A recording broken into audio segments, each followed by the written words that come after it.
Hey, this is a Massey-Harris 2030 and bears some resemblance to the old Wallis design tractors with that big one-piece bathtub frame. This is an amazing original. Of course, you can still see the original Massey-Harris on the hood.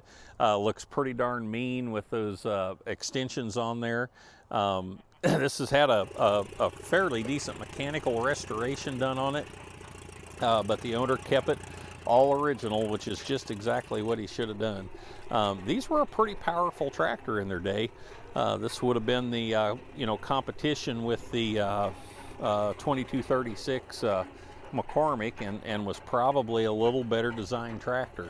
You didn't see quite as many of them. The company wasn't as big. They were bigger in Canada. And of course, our English brethren that collect, they love these early Massey's and Wallis design tractors.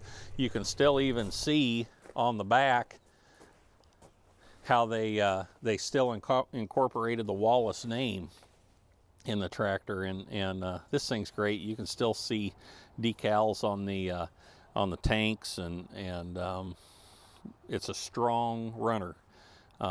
This thing's pretty barky when it's going.